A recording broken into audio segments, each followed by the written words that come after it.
We all have demons. You know, that voice in your head that chips away at you, constantly pelting you with doubts, criticism, and self-judgment. It's the voice that tells you you're not good enough, that you're stupid, fat, ugly, that no one likes you, or you'll never do it. That voice. By the way, if any of that resonates, this podcast was created for you. It's for those people who want to take control of what goes on between their ears, to master the way they think and feel. The whole thing's based on a really simple set of principles. Firstly, your mental health is your responsibility, not the government or a doctor or a therapist or anyone else. Secondly, the world is becoming an increasingly stressful place. We're not in control of the world. It's not going to slow down for us. So we can either cower under the sheets or get to work on our own headspace. Thirdly, there's no one-size-fits-all answer. There's no blueprint for our mindset. What works for one person may not work for another. So we need to find our own answers. So, through the course of this podcast, we'll be learning together, learning from each other, sharing solutions, sharing our ideas and experiences, what works and what doesn't. You'll find no psychology textbooks here. We'll be exploring real-world topics with real people who are sharing experiences from their own lives. So, if all that sounds good to you, let's dive in. Welcome to the Demon Charmers podcast. So what is demon charming? I describe it like it's like snake charming, but for the demons in our heads. We probably all recognize the demons in our heads, you know, those voices, the ones that maybe aren't quite very nice to us. You know, they're the negative voices, usually self-critical, self-doubt, self-judgment, those sorts of voices. And over the years, I've started to wonder, does that voice have to dominate? Does it have to dominate my thinking and my life experience, or could I start to take control over that? Could I actually start to charm this demon? So tonight, that's our mission, to try and charm the demons in our heads. This evening, our topic, our little subject area is around resilience. But I want to put a little understanding, wrap an understanding around resilience that I'm actually borrowing from a friend of mine that described the difference between going through adversity and growing through adversity. Because I think lots of these things that challenge us in life, whilst they might not be too enjoyable at that time, could really serve us if we learn how to make the most of it. So with that in mind, please welcome our crew, as I call it, for our very first episode. Please welcome Sarah, Jackie, and Gary. Come join us. Grab a seat.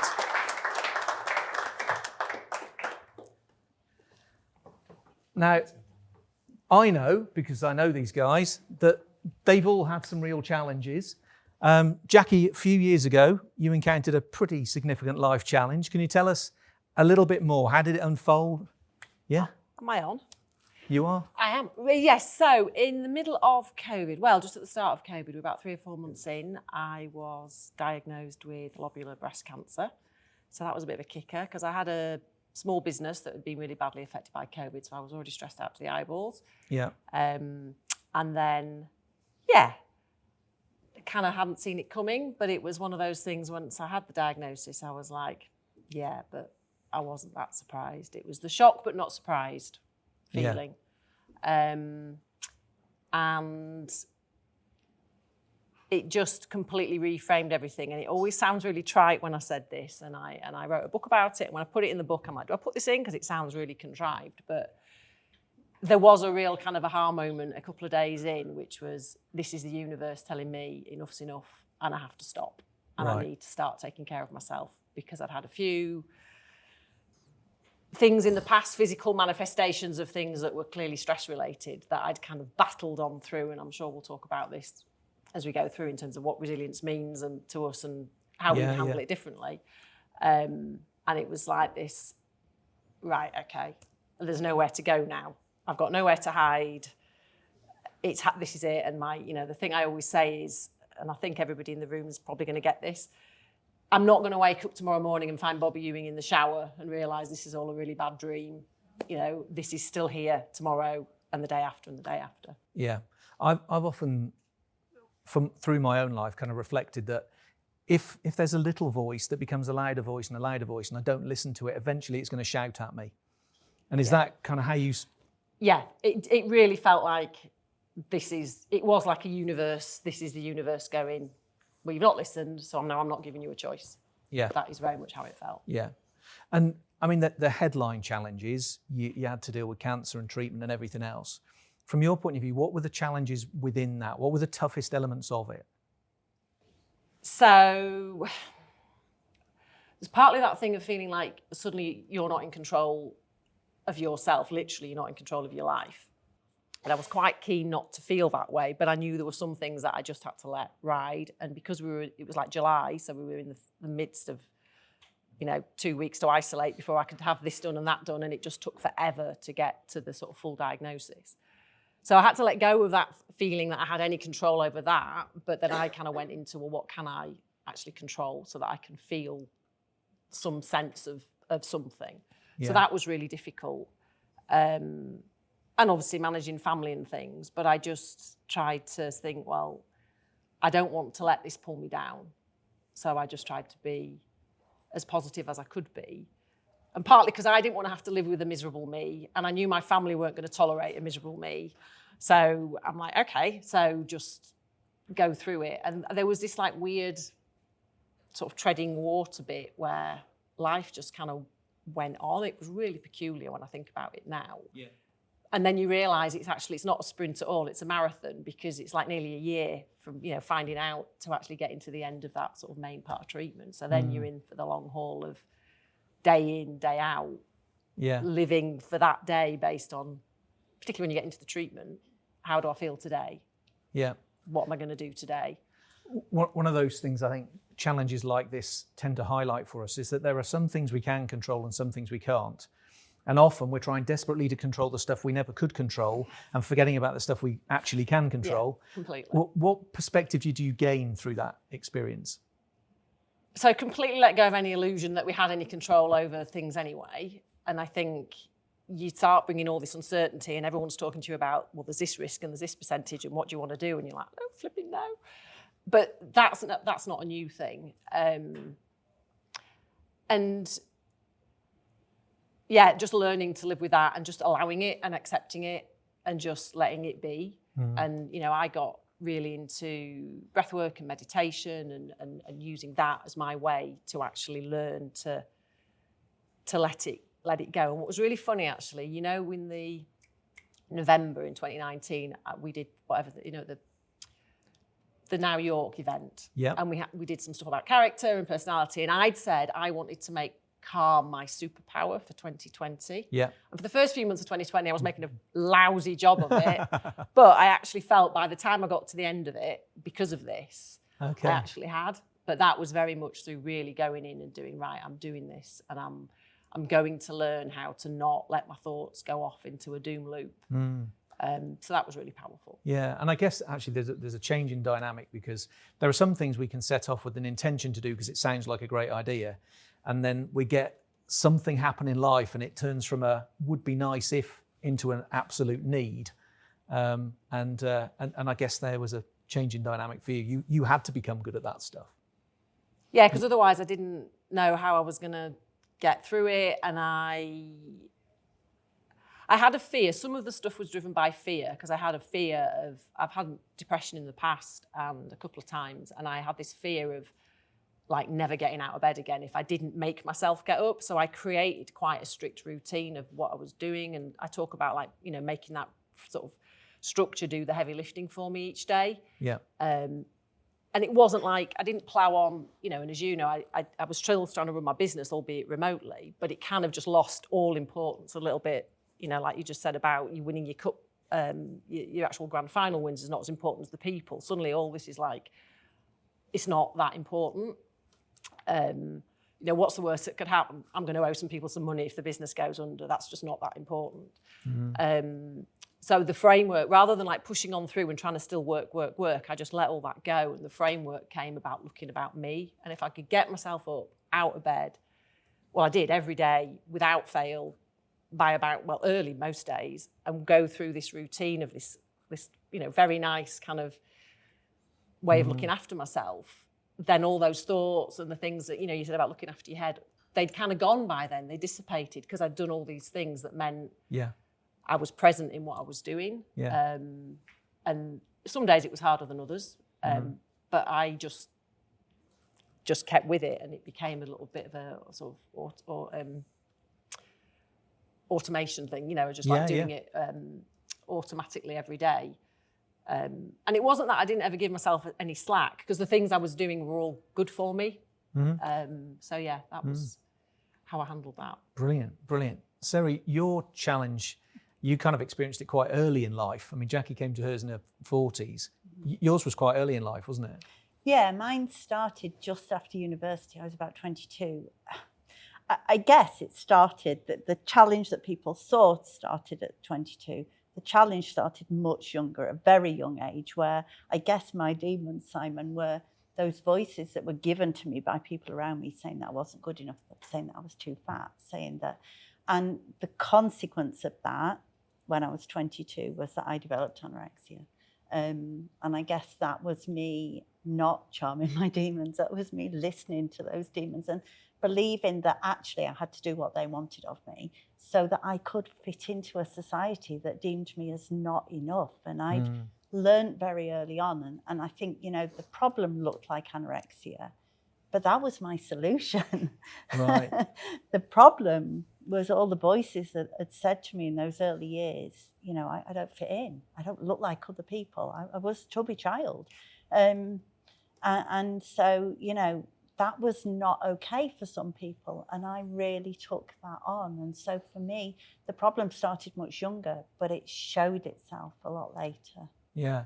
And I mean, I think it's really difficult in our early years not to just absorb stuff from the world around us. And did you kind of feel like you just absorbed whatever it was that was around you at the time? I absorbed it and believed it. Yeah. That's the trouble. It's the belief in it. I really believed what people said. And by the time I'd kind of reached adulthood, I totally believed that my weight was inversely proportionate to my worth.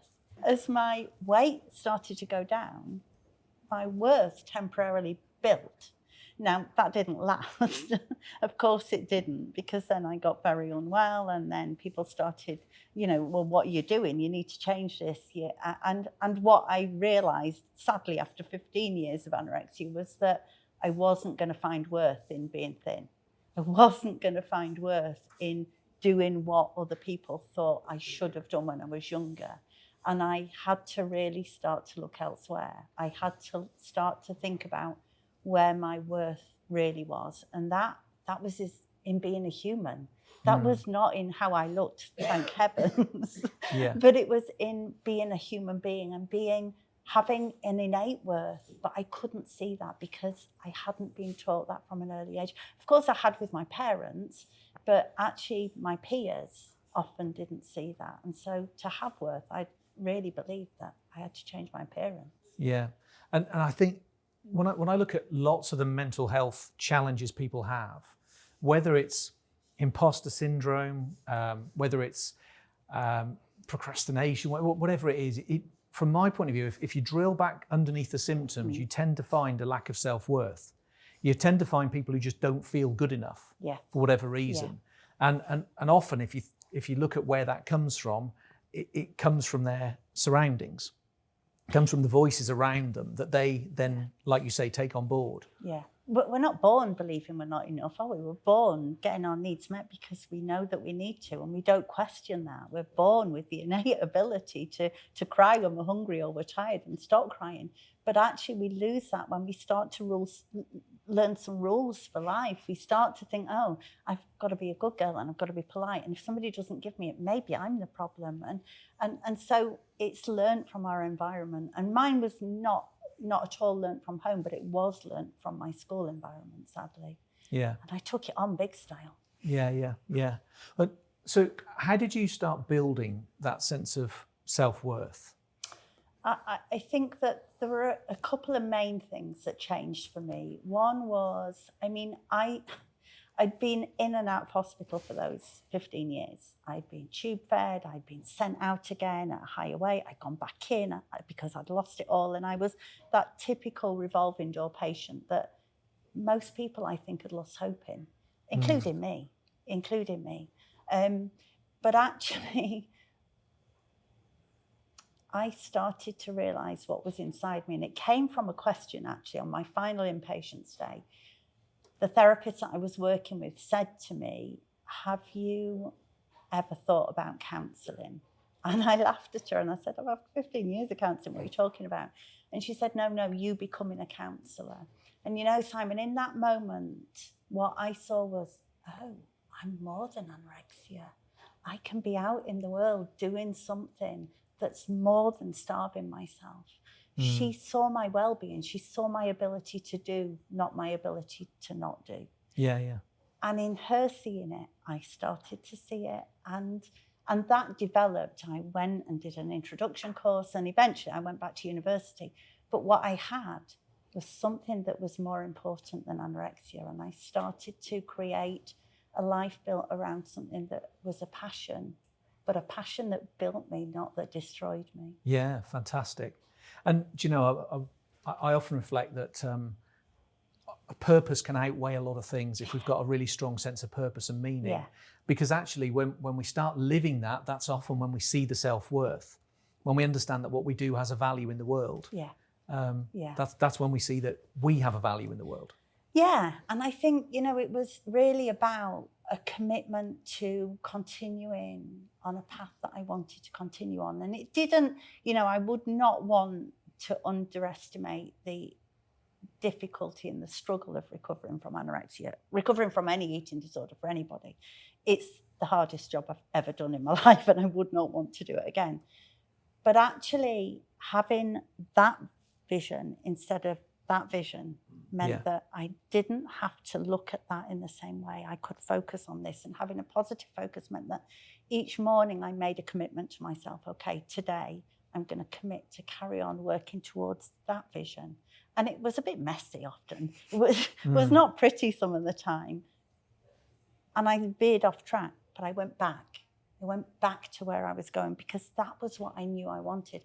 I'd just not found it before. And in being able to do that, it gave me a sense of pride and a sense of fulfillment and a sense of worth that I'd never known before. And it was the sense of all of those things that was totally aside from how I looked. Yeah, fabulous, brilliant. Gary, your challenge is not the same in nature. I feel like an imposter sitting there. Please don't. But it's a really real challenge that I'm sure a lot of people will relate to. Yours wasn't physical health, it was more sort of financial health, wasn't it? Yes, so I built a company up from Essex. That's where I get my twang from. Yeah, we've all noticed it. Yeah. So we went from 7 people to 170 people. And then I come back home. I was up here and we started up here. And again, doing very well. And we won a £40 million contract, and which was great until the public body we had the contract with changed parties, and then it was pulled. By which time we had spent nearly £2 million on machineries and setting up for the contract. So unfortunately, it took our company down, and that takes in a really dark place. I had a lot of voices in my head. I've done this, I've done that. All the people that used to work for me was all on my shoulders. They didn't have work. And it takes you in a very, very dark place. Yeah. I mean, I can remember when we as a family, and you know, I'd taken us there because I was, you know, the primary breadwinner, to within £10 of bankruptcy. And I can remember the conversation I made to my mum, and I just started with, I failed. And I didn't just mean I failed in the business. I meant as a father, as a husband, you know, that was the level that I'd failed. It really does take you. It's not just business, it's your family. I become really withdrawn. And sometimes, you know, I just didn't want to get up. It sounds selfish because it's not like these two where they have gone through, but having years and years of having a purpose and then having nothing, you know, you didn't know where to go. Then all the self-doubt came. It was my fault. Had I done this? Should I have done it differently? Why did it happen? All the voices come out, and it took a long time to sort of get fixated where somebody actually come up and said, look, it wouldn't have mattered who was in charge. Richard Branson could have been in charge. It was something that was out of my control. So, and from then, I never ever wanted to have a company again. It really hit us that hard. So that's why I became a consultant for a year before I had the confidence to try again. Yeah. And so I think playing sport all my life as well helped me, because I learned to win and lose, not to that extent of losing. I never got beat as much as that. But I think it did help. And then having family around helped. Yeah. And even in the beginning, they had tremendous support. And you find out who your friends really are. You know, when you're up there and you're paying for different things, and then all of a sudden it stops. You look around and see who your real friends are, who stuck by. And I think it benefits now, where I learned that business is peaks and troughs, and don't take it personally. It doesn't always rain. The sun will come out. And now, obviously, I've started another company, and I've got the right people in the right places. Yeah. And I look things totally different. I actually allow myself to congratulate myself at times for doing stuff which I never ever did back then. It was just a given, but now I appreciate things a lot more. Yeah. Always in the back of your mind, though, it still can happen. Yeah. That's the voices that you contend with every day. Interesting, you talk about what you learn from playing sport, and I've been talking to quite a few athletes over the years on this one. One of the big things that you learn is how to win, yes, but also how to lose, and what you do when you lose, and how you bounce back from that, and how you process a loss, and how you make sure that the loss serves you and that you grow from it. You know, looking back, actually, I probably did more losing than winning when I played sport. I think many athletes do, actually, but it's a really valuable process. You learn a lot more from losing than you do winning, especially in business. You make lots of mistakes, but you make sure you only make them the once. So now when you look at contracts and you look at the size, you prepare totally different. So yes, it was a massive blow for years, for possibly 2 years to turn it around. But now I'm not thankful for it, but I don't now look at it as a big black hole. Yeah. I look at that, I've learned lessons, and you can come back from anything, and health's everything, you know. If you look and you appreciate your family more, and I appreciate the time that I spend with myself now, whereas when it happened, I didn't. So you've got a successful business now. How did you get back on the horse after saying, I'm not doing this again? I was talking to a lot of funders, and they were having difficulties with the people they were funding weren't doing the job they were supposed to be doing, and I've worked with them before, and it was hounded a little bit as you know, you've got to get back on this horse. And I was quite comfortable being a consultant because it was only myself. I didn't have the pressure of staff. I didn't have the pressure of winning contracts. I was consulting some big companies. And then I just thought, you know, I think it's time I did try again. And deep down, I knew what I was doing, and I knew the mistakes that I did make. And from then, I just made the conscious decision of, right, let's give it another go. Let's give it another go and try to beat the demons that were talking in my head. Yeah. And up to now, touch wood, it's keep touching wood. it's working. But you get the right people in the right places. Yeah. And I've learned to relinquish a bit more control and to let people run a bit more. So I never micromanage anyone now. They get on, and I'm there for if they need me. Yeah, brilliant. Because you guys have all experienced adversity, I'm pretty sure you've got a view on what resilience means to you. And I think there's a view of resilience, that it's all about crashing down through the next barrier and crashing the next barrier and getting back up. And it's kind of like Royal Marines, G.I. Joe type stuff. What's your view of resilience? Sarah, kick us off if you could. You've got the mic. Yeah, why not? Pass the parcel. I mean, I'm not G.I. Joe. Nor Really me. not. I think for me, and this probably suits me as a human, I talk a lot, but I'm quite a kind of quiet, reserved human. That might be hard to believe. But my view of resilience is about getting through. And I think I needed that. I needed that at the time when I was struggling, because if resilience had to look like I was getting through and smiling at the end of it, I wasn't resilient. But if I was surviving a day and going to bed and getting up to try again, I could see I was resilient. And I think, you know, what was really helpful for me to learn and really powerful was, you know, we talk a lot, and I spent quite a lot of years working in the NHS, and I don't want to criticise anyone. They do an amazing job. But often people talk to me about building resilience, about developing resilience. And when I really started to thrive was when I learned that I didn't get resilience from anywhere. It was innate. It was in me. And what I needed to do was reconnect to it. Because I think I'd spent a lot of time waiting for somebody else to give me this thing called resilience. And they weren't giving me it, damn them. And I had to look inside, and it was in there. And actually knowing that my resilience wasn't from anyone or anything. It was always in me. And I had to start uncovering it and connecting to it again. Yeah. And that was really powerful for me. Yeah. Brilliant. If this is all making sense to you, check out Silence Your Demons. I wrote it for people who are trying to navigate their own mental and emotional health, navigate their own life challenges. If you're interested to find out more, visit silenceyourdemons.co.uk. Jackie, what are your thoughts on?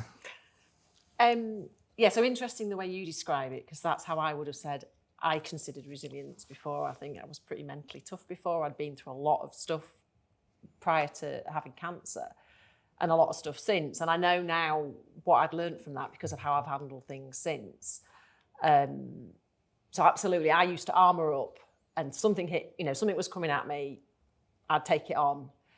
And I'd probably usually get through it, but with a lot of battle wounds. And in terms of the way I sort of think about it, and the language I use is like, you know, dealing with the stressors, but not dealing with the stress.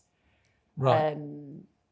And just fighting and battling against everybody, and I'm going to do this, and just building up, and it very much being within me. You know, the damage was within me, even though I actually sort of, win the battle and lose the war. You know, it's that. Yeah. And I think the thing that I see now is resilience for me is getting through whatever it is that life throws, but in a way that I don't get harmed in the process.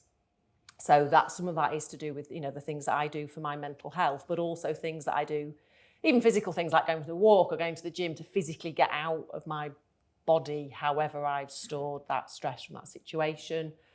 And I know I do it differently now, you know, because a few months after finishing my treatment, my youngest child came out as transgender, and I was just like, you are having a laugh. Have I not had enough? You know, I barely even caught breath. We haven't had another, you know, turn of a year yet, and this had happened. And the way I've been able to handle that wouldn't have happened if I hadn't already been through that experience of handling cancer. And, you know, we've reflected on it in our family a lot, and my husband sort of said, without that, we, you know, if you hadn't had that and you wouldn't be able to handle it, we wouldn't be where we are because of all the learning that we learned as a family in terms of how to handle things. And just sometimes just let things roll, just let things go and not try to control all the pieces on the board. And sometimes just let it be. Yeah. And just not, it's like trust yourself, and just go, well, let's just wait and see what's going to happen rather than trying to force it. Yeah, absolutely. There's when Caroline had cancer, one of my lessons, because Caroline said to me, have you got a journal? Have you got a diary? And I'd given one. When I wrote Silence Your Demons, I gave Seb, my principal character, a journal as one of his tools. She said, have you got one? I said, no. She said, well, shouldn't you have one? Yes, absolutely. So she bought me a lovely journal, and it got me reflecting on some stuff. And as I was reflecting, I remembered a conversation I'd had. So years ago, 2013, I took on a really stupid challenge, which involved some kayaking. And I hadn't kayaked for years. I mean, last time was when I was a Boy Scout and I was terrible at it. And I went out on an almost flooded river with a friend of mine, Claire, who's a world champion freestyle kayaker. And we're paddling away. After an hour, she says to me, she said, "You're absolutely exhausted, aren't you?" I said, "Yeah, I am." She said, "Do you know why?" I said, "Yeah, because the river's belting through here and it's hard to paddle in it." And she said, "No, it's because you're fighting the flow.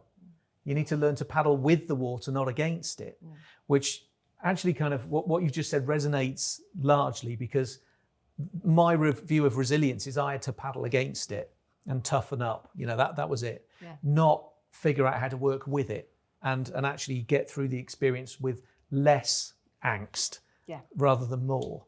That really resonates. And I think the reflection piece, I mean, I got a journal, I think I was diagnosed on the 28th of July, and the first entry in my journal is the 4th of August, and I've pretty much written in one pretty much every day ever since. I've got stacks of them in my office, and that's been massive. Yeah. Being able to just reflect on Brilliant. whatever's going on. Gary, what are your thoughts on resilience, your experiences, and how you reflect back on it now? So I found out I had a few nicknames when I had my company in Essex. A couple that I had was there was the Angry Geordie and the Seagull. The Seagull? The Seagull, because apparently I used to fly down, shit on people and fly back. I thought you were nicking their fish and chips. I thought you were stealing fish and chips and that as well. And I used to deal with the problems as a wall, and that's the way I used to handle them. Now I'm being able to box off problems and work at them one by one. So I find out my resilience is being able to work with people to overcome problems rather than have them myself. As a wall of problems, I can now box them off. And I feel like I can do that now a lot better than what I could have done years ago when I first started. And I'm trying to build that up as it goes along as well. Yeah, brilliant. The other thing that I'm reflecting on from our conversation is, so there's a cricket ground behind us, and there's a saying in cricket that it's really good to be able to score ugly runs. And we've talked about this process being messy. Actually, there's a lot of respect for cricketers who can score ugly runs, because sometimes you just need to. Not every shot's going to fly off the middle of the bat and go for four and look wonderful. Sometimes you just need to grind away and graft at it, and eventually you kind of build up some kind of a total. Just get through whatever you need to get through. Yeah. It's not going to rain all day, every day. The sun will shine again. It's not permanent. Yeah, absolutely. So what have you learned from the experience that you use in your own life now? For me, I think I've learned that I've got more in me than I ever knew. And actually, it doesn't, like you say, a run is still a run, whether it's messy or pretty. Yeah. It's still a run. And I think I've learned that getting through, ultimately surviving something, is so much more important than surviving it in a glamorous way. Yeah. And I think that somehow, knowing what I've come through, I am really grateful for my experience. That sounds bizarre, but I'm really grateful that my experience taught me that I can be so much more than I ever knew I could be. It taught me that I've got within me so much more than I ever imagined. And, as well as having that innate resilience, it's taught me to learn to lean on people sometimes. Because I think resilience is about, finding our tribe as well and letting that tribe support us. But more than anything, it's taught me to hold on to hope. And I use that in the work I do, because actually, when we don't have that hope, if somebody else holds it for us, it's so important. We can't see it all the time, but if you can hold on to it and you can be surrounded by people that hold on to that hope too, you'll come to it eventually. Absolutely. Talking about the importance of the tribe, one of the other things I reflected on, probably more so in the last 5 years than any other time, is that asking for help usually requires courage. And those who do ask for help, in my view, are stronger, not weaker, because they're showing more courage by asking than they would have done if they hadn't. We've put a lot of emphasis on doing it ourselves, don't we? And actually, asking for help is another important tool to use. Completely, yeah. And because it's our responsibility, it doesn't mean we have to do it on our own. Totally. It means that ultimately it is our responsibility, but, using the people around us makes sense. Yeah. For me, it's something that Dino said to me a few times. It's stay in the game. Yeah. If you can stay in the game, you're in the game. It doesn't matter how low or how high you go, you're in that game. And it's just staying there, and day by day you can get through. Yeah. And it's just learning. You can bounce back. It doesn't matter what happens in life. You can bounce back, and it doesn't matter what it. Well, there's a few things, but generally, especially in business, it doesn't matter what happens. It's not the end of the world. Yeah. There is something, and just stay there, stay with it, and believe in yourself. Yeah, brilliant. Jackie, what have you learned that's helping you now in life? I think to echo what Sarah said about sort of weirdly being grateful for the opportunity, because it just afforded me all this space to actually be able to think, and learning how to live day to day in a way that people talk about it. There's lots of things people say, aren't there? But then when you're going through something, and particularly the chemo, you can only live day to day, because it's you have really bad days, and then you get up and then it's coming again and everything. And knowing that you can deal with more than you ever thought that you could, and actually just finding in that moment, in that day, something that makes that day feel like it was a good day. Just like really, really simple, small, silly things, and not always make it about, well, when I get here, because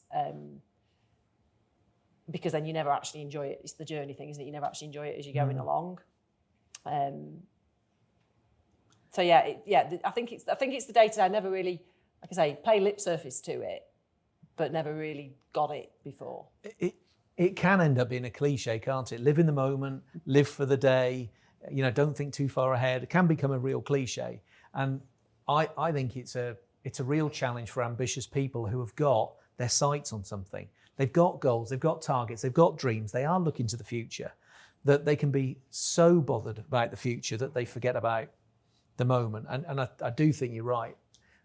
Some of these challenges in life just get us to realise that actually it is about the moment, and that maybe that's worth more of a focus than we've been giving it. Absolutely. Yeah. I also know that you guys help others and use your experience to help other people. Jackie, how do you now use what you've learned to help others as well as help yourself? So after I'd finished my treatment, I decided to sell my business. Obviously, I had a physio practice, so I was already helping others. It just felt like that wasn't what I wanted to do, for various reasons afterwards. And a little bit, like Gary said, I didn't want to be responsible for other people, because that had weighed really heavy on me during COVID.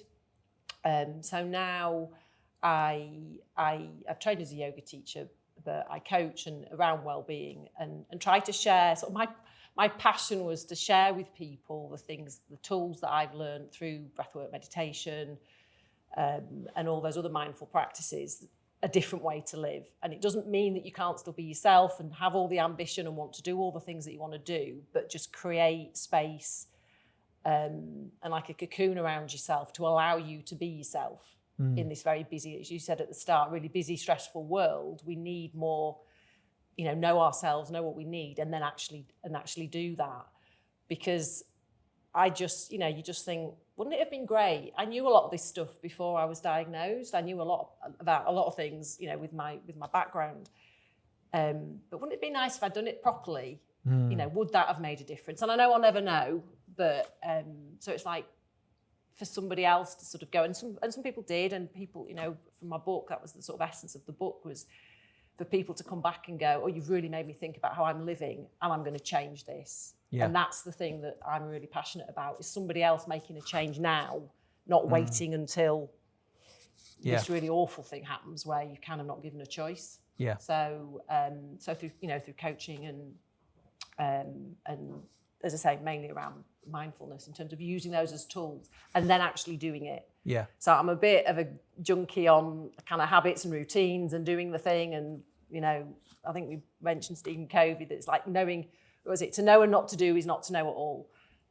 So having the discipline to keep doing the thing when the motivation fades, when the inspiration and, oh yeah, I'll do that tomorrow. And when that fades, having the discipline and the structure and the framework to still be able to do it when you actually really can't be bothered. So, they're the two things that I really major on. So not just talking about self-care, but actually doing it on a consistent basis. Yeah, because everybody I speak to, and I spent many years in one-to-one situations as a physio with people. So I've kind of done a lot of that market research where people would say, yeah, I know I needed to do it. Oh, but I can't, or if I had £1 for every time a patient walked in the door and said, I haven't done what you said as often as you asked me to, because people are rubbish, aren't they, at doing that? They don't prioritise it.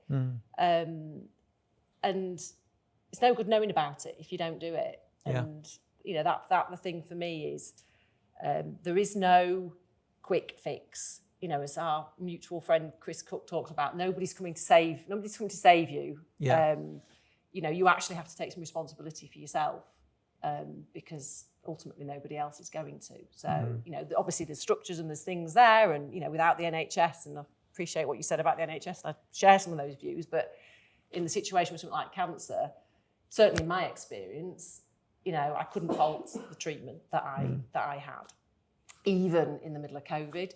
So you need all that, but ultimately then it's down to me to get through it and to heal after it, and now to be well. And that's my responsibility. That isn't my breast surgeon's responsibility. That's mine. Brilliant. Sarah, how do you help people and use your experiences to help people? I mean, I did go on to train as a therapist and work now as a therapist. I spent a lot of time working in the NHS, and I value it. I mean, it was within the NHS that I regained my life again. And I went full circle and actually spent time working as a therapist in the eating disorder service where I was treated. I'm not there now. I work privately. I'm learning about business. It's a steep learning curve. I'm not good at business. I'm a one-trick pony. I'm all right. Therapy, business, not my thing, but I'm doing it.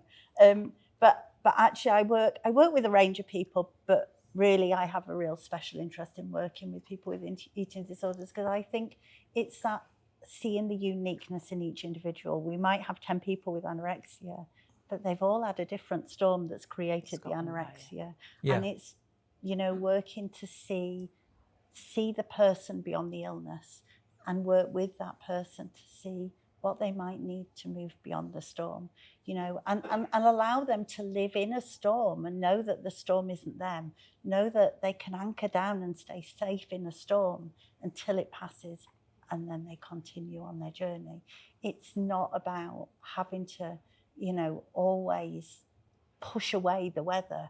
But as you say, it's about learning to live in the weather till it passes and then continue on when the weather's a bit better. Brilliant. So it's working with individuals, really. Fantastic. Gary? So I'm a businessman, Simon, so I don't help anyone.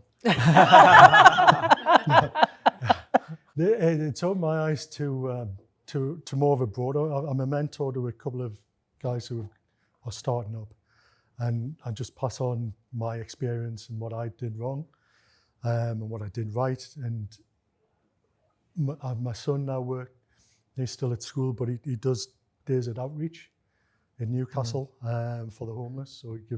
So I support them a lot, and I try to personally a lot more charities, the cancer charity. So I'm much more open to looking and seeing how other people are trying to cope and trying to help that as much as I can. Not just financially, but try to give some of my time as well. Fantastic.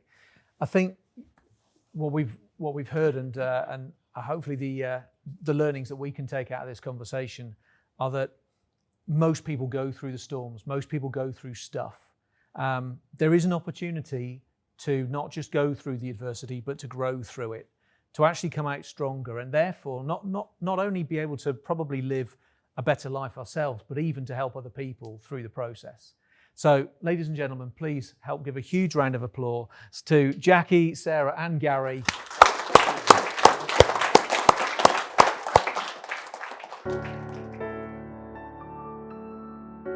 I'd really like this podcast to help as many people as possible. So please subscribe and share it with colleagues, friends, family, and anyone that you think might benefit. Thank you.